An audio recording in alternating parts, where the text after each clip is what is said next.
EMV is a new technology for many people. Migrating to EMV is a large and challenging project for any organization. Before embarking on this large project, it is helpful to have some background about EMV.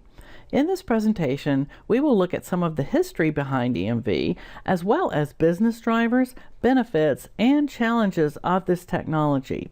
This presentation is appropriate for everyone who will be involved in an EMV migration project.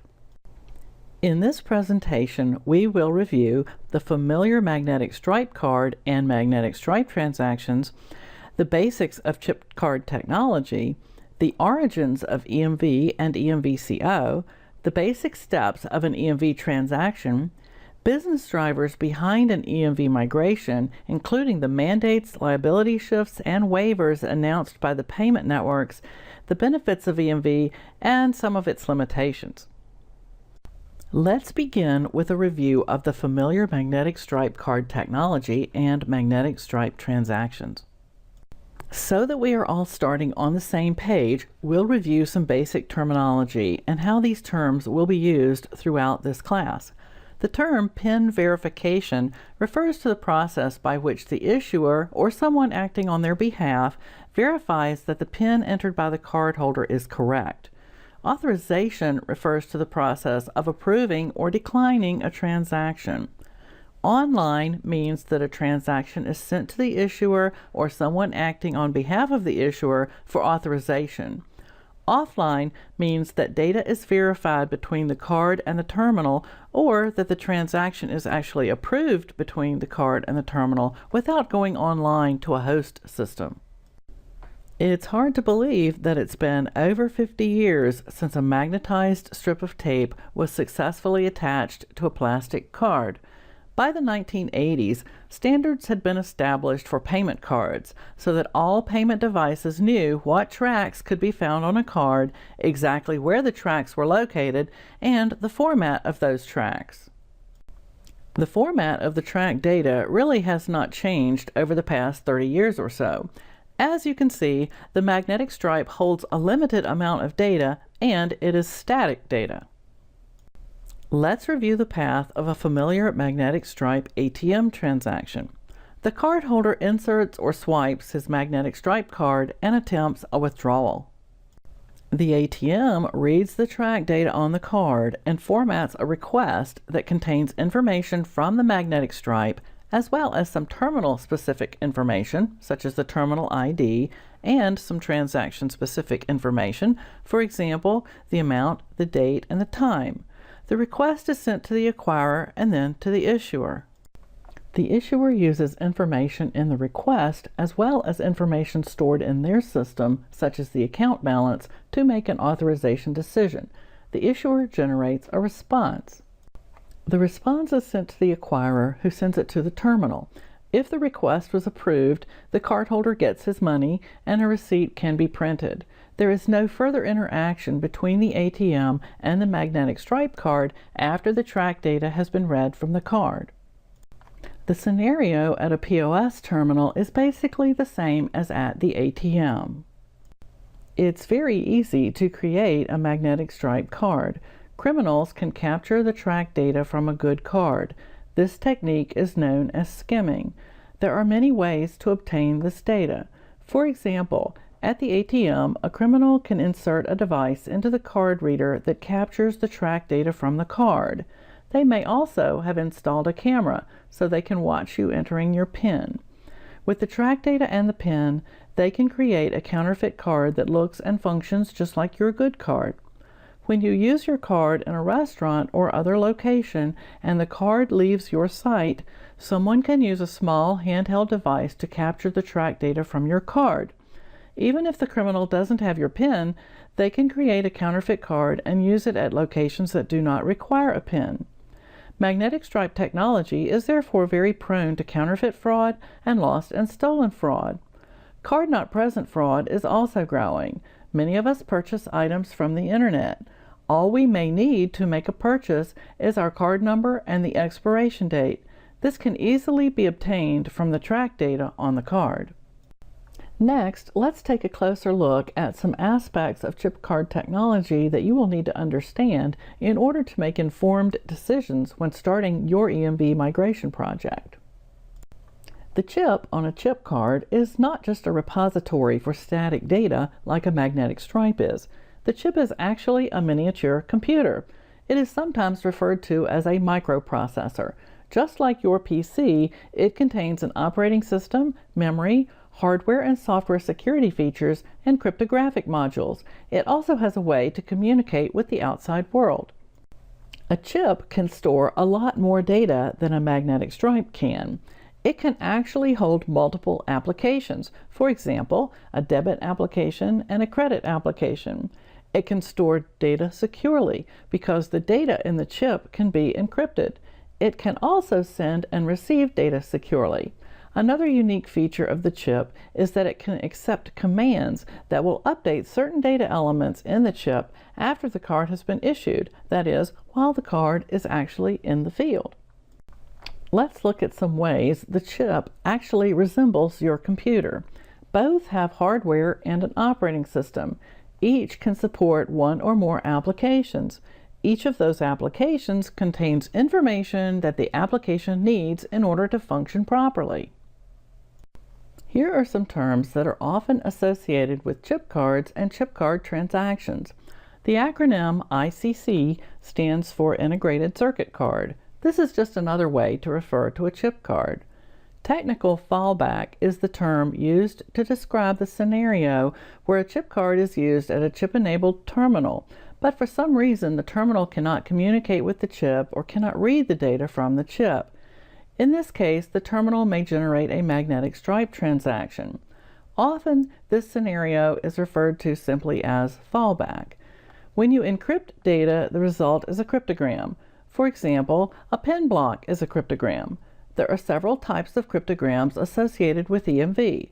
We will talk about them in greater detail during the technical session. The term authentication refers to the process of confirming the identity of a person or the validity of data. With EMV, you'll hear the term authentication a lot, usually in reference to authenticating the card or the data.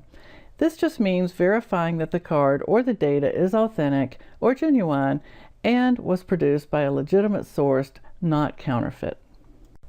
The chip has to be able to communicate with the outside world, typically a chip-enabled payment terminal. Terminals and cards can support several types of interfaces: contact, contactless, and dual interface. Let's look at each of these. With a contact chip card, the contact plate is actually visible on the top of the card. There are very stringent specifications for the location of the chip on the card because the chip must come into physical contact with the card reader. Each contact point is assigned a specific function, such as ground, input-output, clock, reset, and supply voltage, so it's vital that the contact points on the chip line up correctly with the corresponding points on the card reader. The chip has no power of its own. The power is supplied by the terminal and the card reader. The chip is powered up by the card reader when the plates of the chip come into physical contact with the reader. Contact cards are supported by most chip-enabled devices today. With a contactless card, the chip is not visible on the exterior of the card. It is actually embedded between the layers of card material.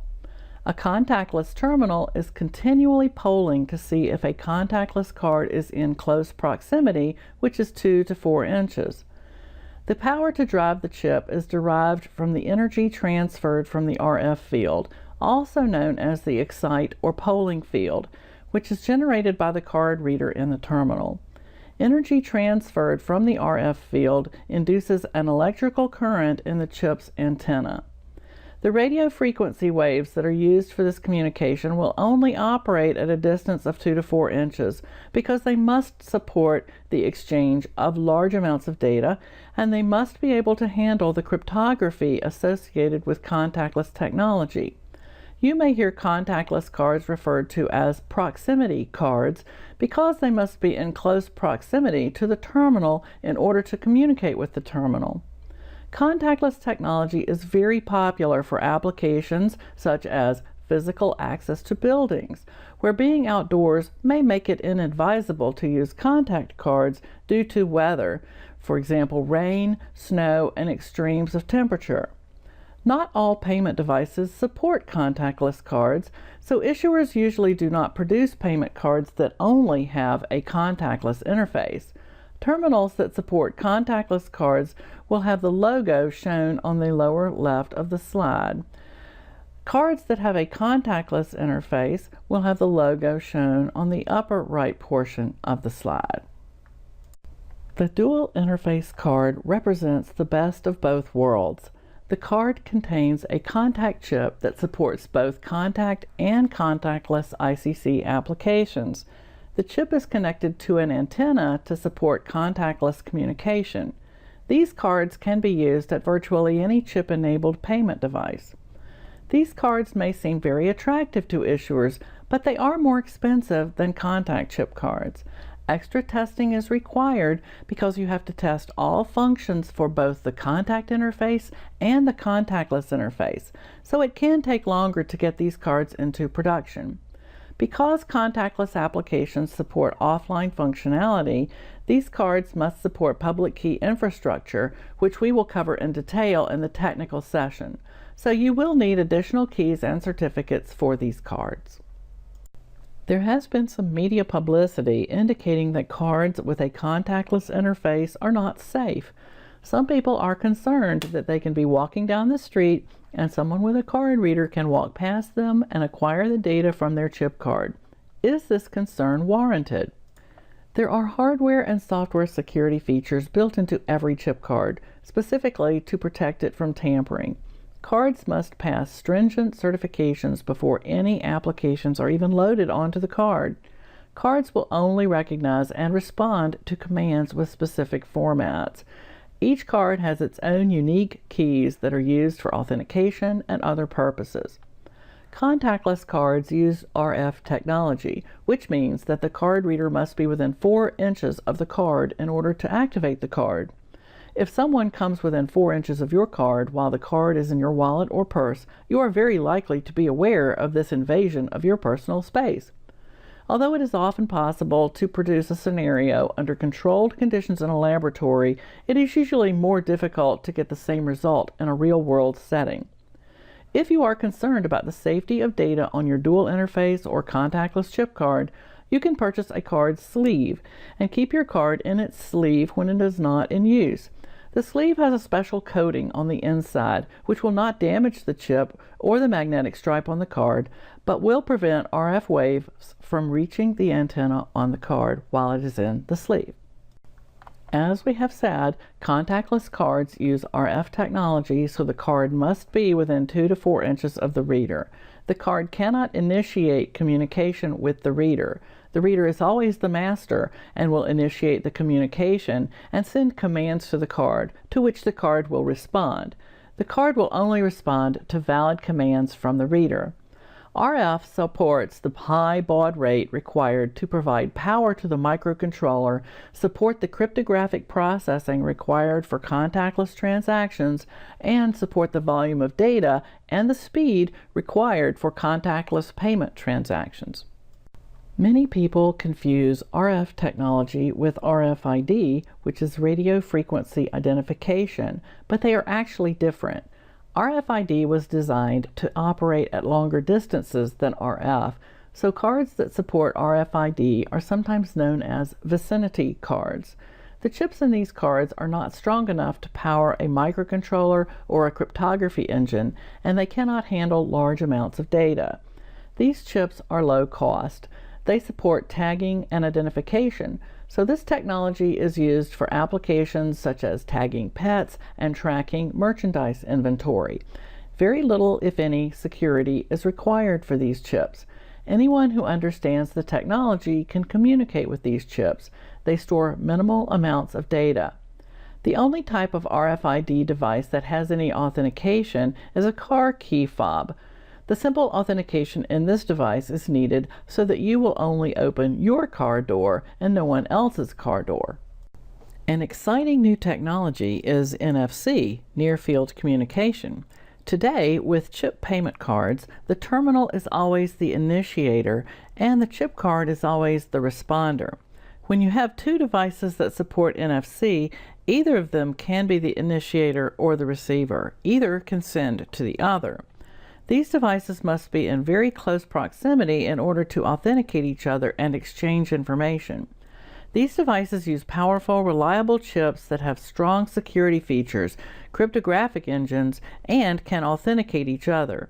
Until recently, there were not a lot of these devices in the market, but this technology is now becoming more popular. A payment device that supports contactless transactions is well positioned to accept mobile payments using NFC. The logo you see in the upper right portion of the slide will be used to indicate a device that supports NFC. Although there are many new payment instruments and other devices being developed that are based on chip card technology, chip cards themselves are not new. Here are some of the key milestones for this technology. As you can see from the previous slide, chip cards are used by many industries today for identification, travel and transit, mobile phones, and of course for financial applications. This is possible because the chip itself is application agnostic. It's just a piece of hardware. Of course, we are focusing on the payments industry in this class, and that leads us to our next topic, EMV. Why was EMV developed, and what are the origins of EMVCO? One of the primary drivers behind EMV 30 years ago was the lack of dependable telecommunications in many parts of the world. Acquirers could not be sure that transactions would always reach the issuer for authorization. Many transactions therefore ended up being authorized offline without going to a host. This resulted in a lot of fraud, particularly counterfeit, lost, and stolen fraud. EMV technology provided a secure way to authorize transactions offline, that is, between the chip card and the terminal. Counterfeit, lost, and stolen fraud was therefore greatly reduced.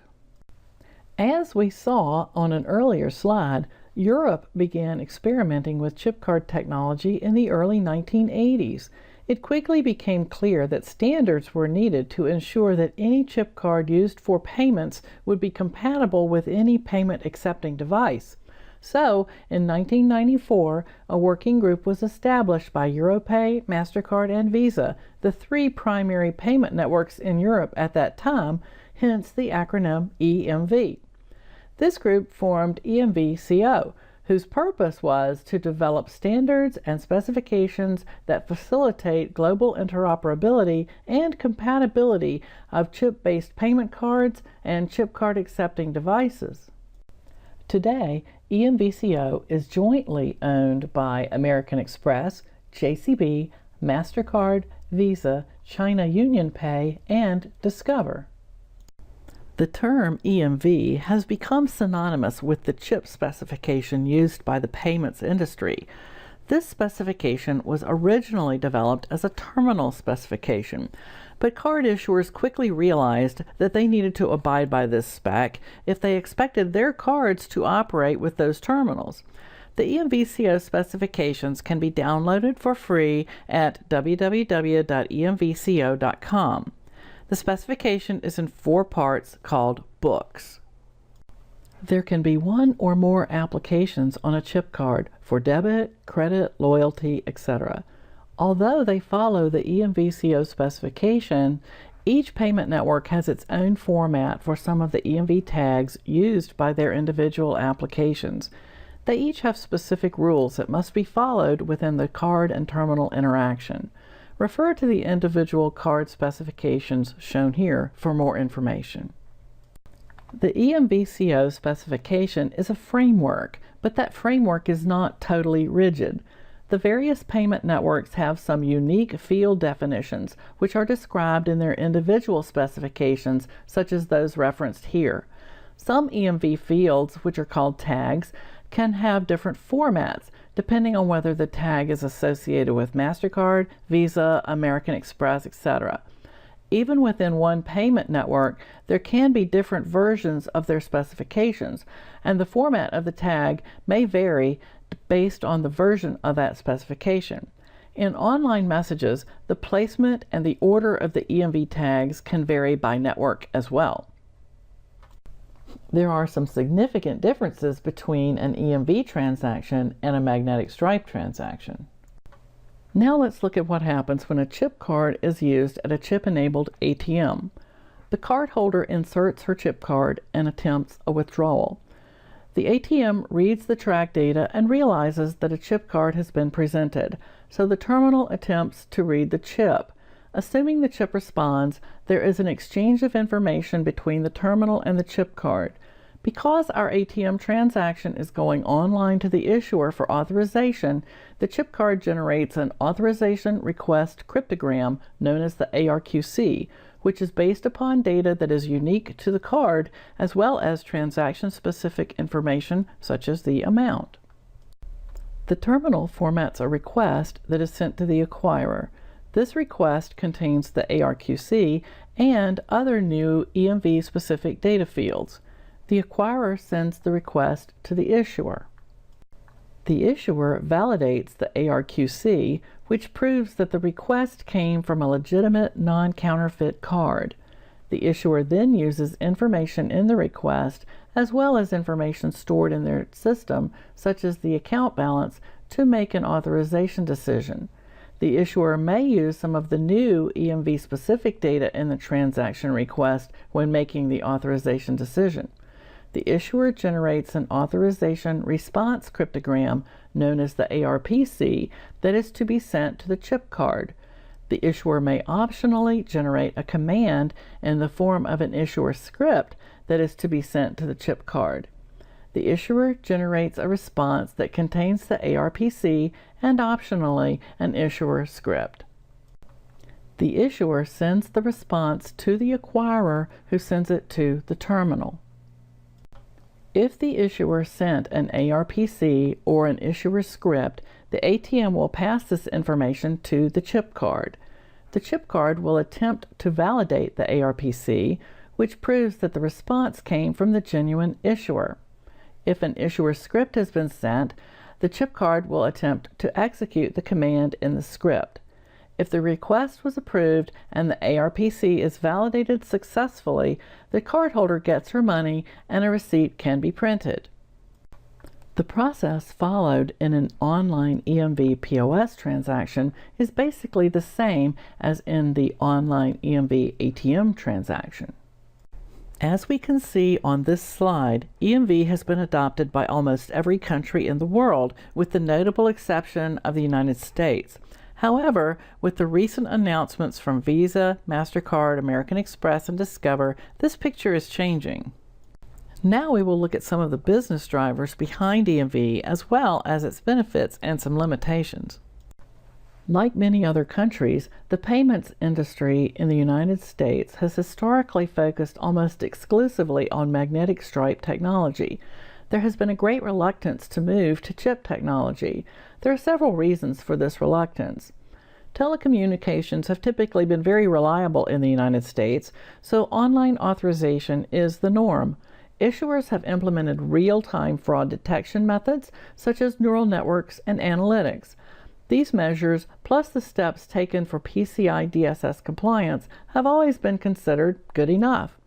Reissuing all payment cards, upgrading or replacing all ATM and POS devices, and making all of the other required infrastructure changes to support EMV is a large, complex, and expensive undertaking.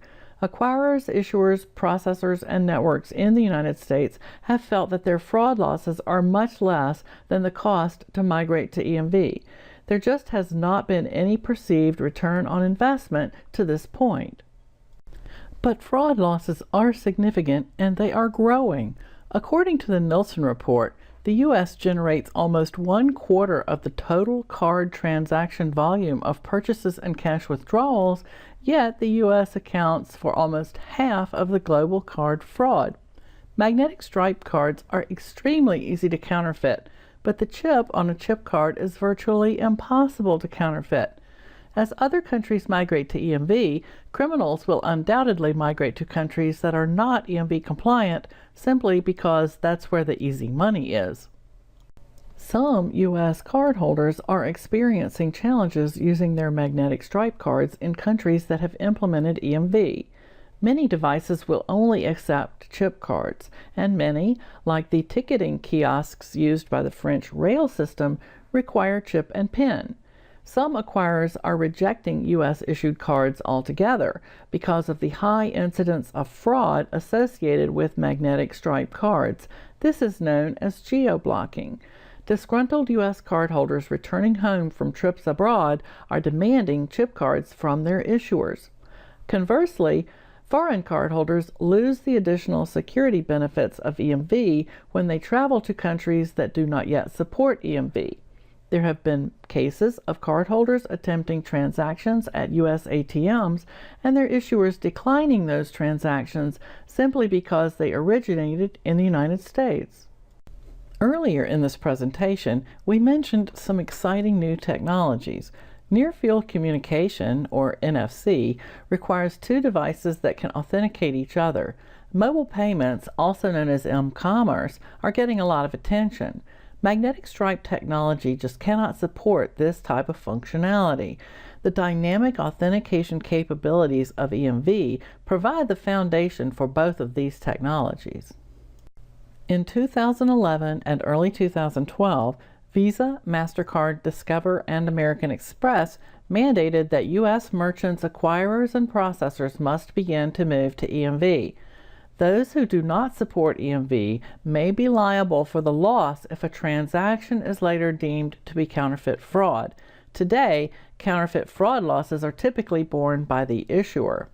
Merchants that do migrate to EMV will gain relief from certain PCI DSS reporting and auditing requirements.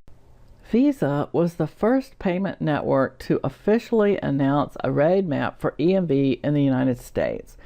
Visa is offering PCI DSS auditing and reporting relief for merchants who upgrade the majority of their terminals to support EMV. Processors must support acceptance of EMV by April of 2013.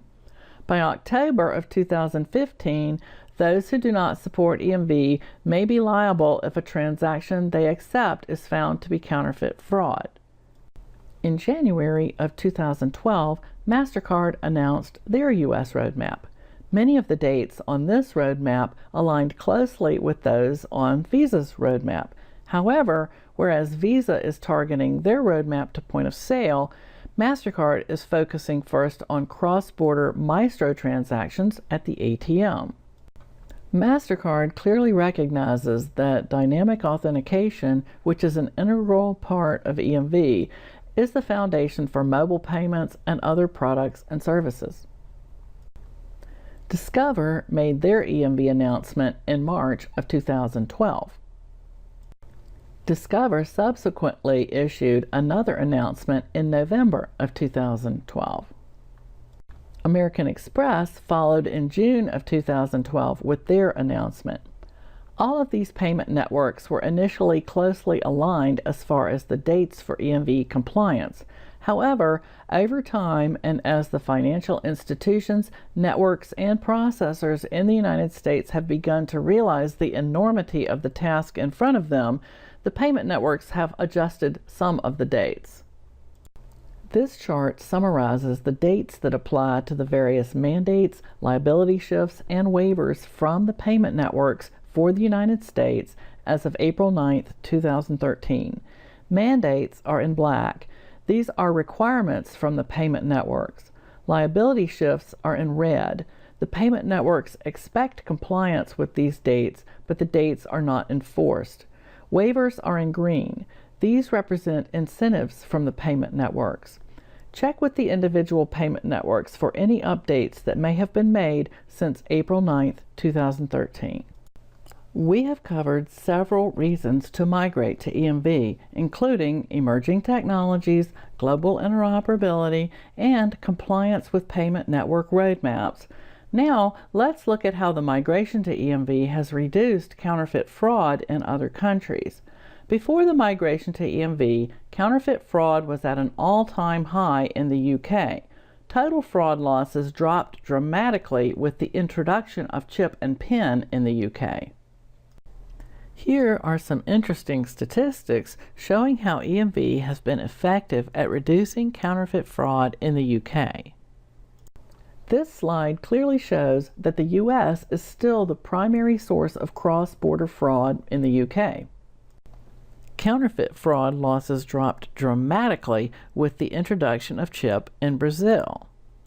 In Canada, the Interact debit network recently reported that debit card fraud skimming losses are at the lowest level on record. This graphic from the Interact website clearly shows the impact of chip and PIN on debit card fraud in Canada.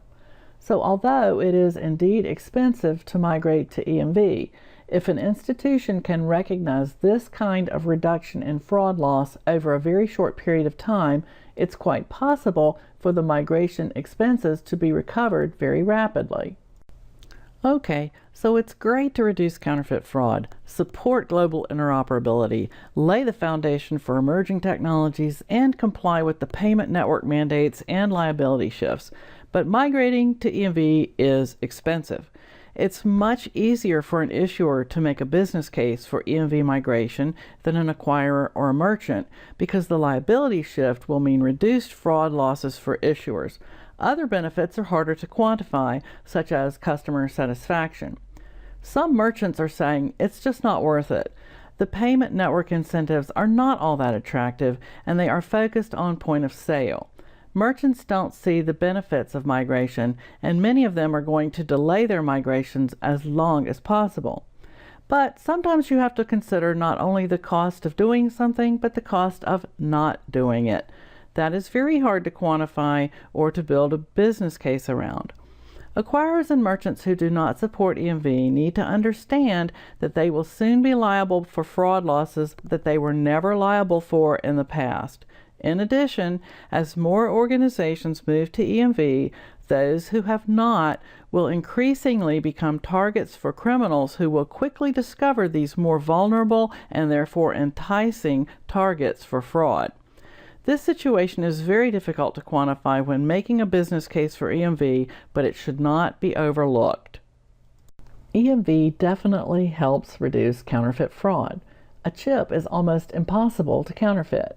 By verifying the ARQC, the issuer can be assured that the genuine card was used in an online transaction. By verifying the ARPC, the card can be sure that the response came from the real issuer. But fraud can occur even when the card itself is legitimate if the card has been stolen. However, if a legitimate PIN is entered for a transaction, the chance of lost or stolen fraud is greatly reduced. EMV can also help prevent fraud based on certain types of data breaches. If Track 1 or Track 2 data is stolen, criminals can easily produce counterfeit magnetic stripe cards. But this data alone is not very useful if the issuer has issued chip cards, and they are able to detect fallback and similar scenarios, and they will decline these suspicious transactions. Despite all of the benefits of EMV, there are some things it just does not do. You will still need to protect the data that you store. As with magnetic stripe transactions, the majority of the data in online EMV transactions is still not encrypted or masked. Although payment networks may reduce or eliminate PCI DSS liability for EMV compliant members, data must still be masked or encrypted where it is stored. Just because you issue chip cards, this will not prevent criminals from copying the magnetic stripe data from your cards and producing counterfeit cards. The transaction authorizer must be able to detect this situation. And no technology will eliminate all data breaches. Where there's a will, there's a way. It's almost impossible to stop an employee or a contractor from doing damage if they are intent on doing so. In that situation, EMV will benefit the issuer because there is information in the transaction request that will help identify many types of potentially fraudulent situations. Then it's up to the transaction authorizer to recognize these situations and take the appropriate action. It's clear that there are benefits to EMV, and as with any new technology, there are challenges as well. Institutions that have already implemented EMV quickly realized that an EMV migration project brings new technology and new terminology. Many business and technical decisions must be made by acquirers, issuers, processors, and networks. Business decisions can have technical ramifications, and the reverse is also true. Education is absolutely vital for staff, not only within the financial institutions, but also at the retailer. Because EMV impacts cardholders, it is also important to educate the public. That was a lot of information. We hope you found this presentation helpful. Please take a look at the other online EMV presentations we offer, which are available through our website, paragonedge.com.